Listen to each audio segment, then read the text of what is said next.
Hi everyone, good morning.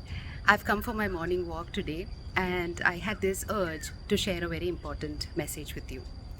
And that message is on finding inspiration when we are going through really difficult times, when we are lacking the motivation, when we are distracted, not having focus, and feeling a bit off centered and maybe low in energy as well.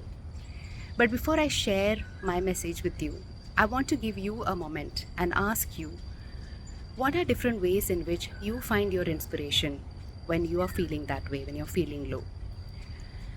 Do you look for external sources of inspiration? I've seen that sometimes when I do that, I end up mindlessly scrolling on social media and looking at others' lives. And instead of feeling inspired, I actually feel even more down and lacking motivation. Sometimes I also try to watch talks, spiritual talks or TED talks, to find that motivation and inspiration, and at times it works as well. But today, what I'm going to share with you is something very different, and that is finding that inspiration and motivation from my own self. Now, you may wonder, how can we find inspiration and motivation when you're already feeling so low, when your energy and when you don't have that wellspring, right, to take from, to extract from?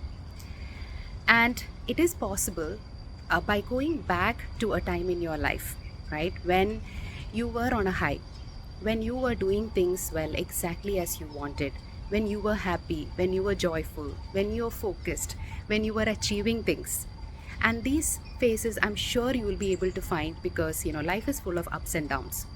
So if we look back at our lives, even small incidents, incidents of maybe when you were bullied or when you were not treated well or when you lacked confidence, and how you overcame that, can actually be a source of inspiration and motivation for you. And this is easier to do. Instead of trying to becoming something, you are only going back to being that person that you were. It is actually soul searching to find that part of you, to find that bit of you that can be like that, the way that serves you well, by being joyful, by being happy. For me, I connect back with my 18 to 19-year-old self. At that time, people used to call me as the girl with fire in her belly. And it is so true that I was probably, that was a time when I had the highest confidence in myself, when I did not worry too much about what others thought. I was never seeking validation because I was very, very clear of what I wanted in my life.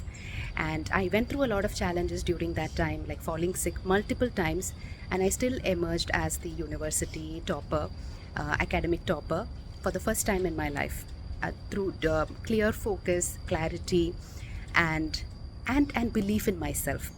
So whenever I go through a phase wherein I'm lacking confidence, I connect back to that self of mine. So I want to leave this message with you today. Instead of becoming something, why not go back to being that? And it takes some amount of, all it takes is some amount of self reflection and pause to connect back and gain that strength back. So I wish you all well. I wish you a great day today. See you again later.